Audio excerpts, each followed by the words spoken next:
Banswara news Mirza एवं भोर नायक साप्ताहिक अखबार बांसवाड़ा के ब्यूरो चीफ सईद मिर्जा की रिपोर्ट। भारत आदिवासी पार्टी ने आदिवासी परिवार के साथ दिखाई अपनी ताकत। बीजेपी के कद्दावर नेता महेंद्रजीत सिंह मालविया के गढ़ गांगड़तलाई क्षेत्र में, जी हां, बांसवाड़ा के पंचायती समिति गांगड़तलाई में वार्ड नंबर 10 के उपचुनाव में बीएपी पार्टी की शारदा कटारा ने 1756 वोट हासिल कर 78 वोटों से, जी हां, 78 वोटों से विजय का परचम लहरा दिया। इस उपचुनाव में बीजेपी प्रत्याशी राइसा गरासिया को 1678 वोट मिले, तो वहीं कांग्रेस प्रत्याशी सूरता गरासिया को मात्र 329 वोट मिले, जो कांग्रेस के लिए चिंता का विषय है। मगर सोचने वाली बात यह भी है कि जी हां, बीजेपी के कद्दावर नेता महेंद्रजीत सिंह मालविया के होते हुए भी उपचुनाव में भारत आदिवासी पार्टी की जीत बीजेपी के लिए भी चिंता का विषय है। कहीं बीजेपी में भी तो आपसी खींचतान तो नहीं है, जो कभी कभी पिछले चुनाव में वागड़ में नजर आई थी और बाद में रूठों को मना भी लिया था, यह भी कहा जा रहा है। जबकि बीजेपी ने बीएपी विधायक जयकृष्ण पटेल रिश्वत मामले में एसीबी की कार्रवाई को चुनावी मुद्दा बनाकर कई बार रैलियां, विरोध प्रदर्शन, जनाक्रोश ज्ञापन, इसके बाद भी बीएपी की जीत बागीदोरा गांगड़तलाई में बीएपी आदिवासी युवाओं की मेहनत और जमीनी पकड़ कही जा सकती है। आदिवासी समाज में राजस्थान पंचायती राज उपचुनाव नतीजों में बागीदोरा में बीएपी की जीत ने हालांकि सभी को चौंका दिया है, तो इसका मतलब जयकृष्ण पटेल का रिश्वत कांड का मुद्दा भी काम नहीं आया। युवाओं का ध्यान, रुझान, सुरूर आदिवासी बहुल क्षेत्रों में भारत आदिवासी पार्टी पर से कम नहीं हुआ है, बल्कि युवाओं ने बुजुर्गों को भी अपनी ओर खींचा है। इसी का नतीजा गांगड़तलाई क्षेत्र में जीत के रूप में देखने को मिला। मुरारने की बातों पर एक बात तो मेरे को किसी मोटी मोटी पाकर जी बोलता था, जी मोटी मोटी दाढ़ी रखता था, नहीं उन्होंने मन में सब तकी मोटो घमंडित हो क्या हमारा हिस्सा लेगा है। इन्होंने नेता की बात हो कि तुम्हारी जनता जी एहसास करा देते होगा राजतंत्र नहीं लोकतंत्र है। लोकतंत्र की जीत है। आप सबने खूब खूब धन्यवाद। जोहार, जय बिरसा, जय आदिवासी, जय बिल प्रदेश, जय जोहार का नारा है। भारत देश हमारा है, एक तीर एक कमान, आदिवासी एक समान। और खास बात यह भी है कि खुद बीजेपी के नेताओं ने भी जीत के लिए जमकर प्रचार प्रसार और कई सभाएं की। कई पुराने और कद्दावर नेताओं के साथ लगभग 15 दिनों तक यह भी कहा जा रहा है। मगर उपचुनाव के आखिरी दिन भारत आदिवासी पार्टी के सांसद राजकुमार रोत ने जनसभा कर शायद बाजी पलटी और जीत का परचम लहराया, बीएपी का परचम लहरा दी, वो भी पंचायती राज चुनाव से पहले। और साथ ही डूंगरपुर जिला परिषद उपचुनाव में भी बीएपी का परचम लहराया है। 4 उपचुनाव में से 2 में बीएपी की जीत और 2 में बीजेपी की जीत, यानी कि मामला बराबर का है। घाटोल और आसपुर में बीजेपी की जीत हुई है, मगर कांग्रेस का दामन खाली है।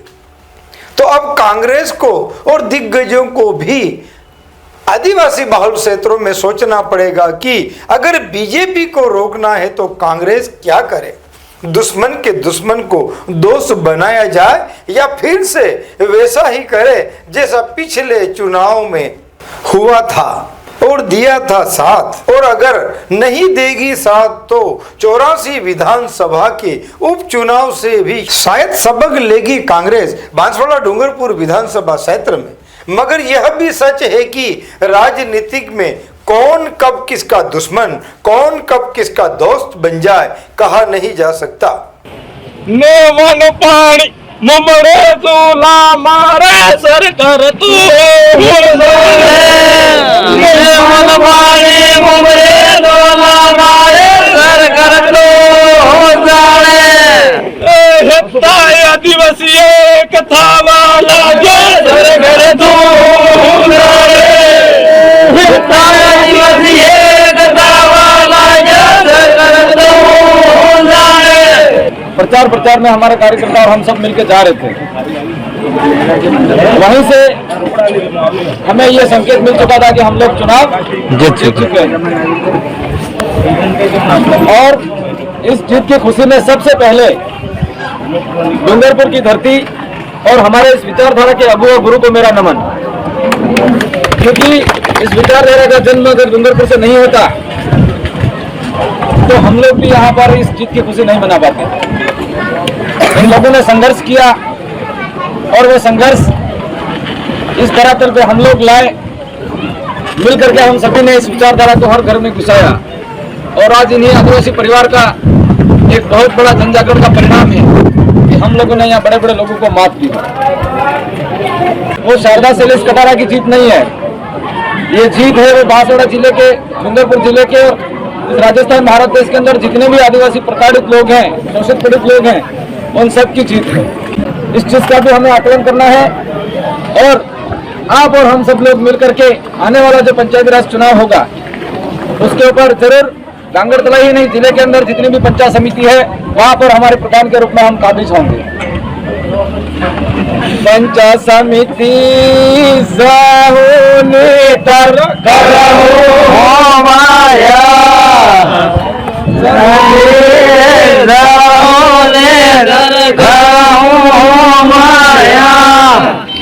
बीजेपी ने रवाना करो माया, रवाना करो माया। इस गीत के माध्यम से मेरा एक संदेश है, इस ब्लॉक के अंदर हमारी जो टीम काम कर रही है उसके अंदर कोई अनेकता नहीं है। हम सब लोग ब्लॉक के कार्यकर्ता हो, पदाधिकारी हो, सामाजिक हो, राजनीतिक हो, सभी एक हैं और आपको आश्वस्त करते हैं कि आने वाले पंचायती राज चुनाव के अंदर पहला प्रधान गांगड़तला ब्लॉक के अंदर हम बिठा के रहेंगे। चुनाव कि हम आने वाला चुनाव हर पंचायत में इसी पैनल के साथ में जीतेंगे। हमारा हौसला आज जो बड़ा है वो आने वाले समय में भी कायम रहेगा और आप इस तीनों पंचायतों में जिन कार्यकर्ताओं ने प्रत्यक्ष और अप्रत्यक्ष रूप से भाई शैलेश जी और बहन शारदा जी को सपोर्ट किया है, आप इसी विश्वास के साथ में, तन मन धन के साथ में आने वाले पंचायत के चुनाव में आप अपने अपने पंचायत में लगे और नई विचारधारा लाए। आदिवासी विचारधारा शुरू से रही है, हम इस देश के मूल मालिक हैं। कांग्रेस भी कहती है, बीजेपी भी कहती है और बाप ने नई जोत जला दी है। अशोक जी भीम ने उस दिन जैसे बोला था कि मामा जी ने कहा है, क्या कहा है कि जवान्य मजदूत लागेगा। ये जोत आज जो पैदा हुई है उस जोत को आने वाले समय में इतिहास साक्षी है। खैर, हमारे दर्शकों की क्या राय है, आप अपना मशवरा और सुझाव हमें जरूर लिखें हमारे कमेंट बॉक्स में जाकर। तब तक के लिए जय हिंद, जय भारत। जी हाँ, बांसवाड़ा की खबरें हमारे साप्ताहिक समाचार पत्र BN भोर नायक साप्ताहिक समाचार अखबार में भी प्रकाशित होगी। देश हित जनहित में राज और समाज का साप्ताहिक दर्पण संपादक प्रकाशक शहजाद खान व शहीद मिर्जा की रिपोर्ट देखते रहिए भोर नायक समाचार पत्र में।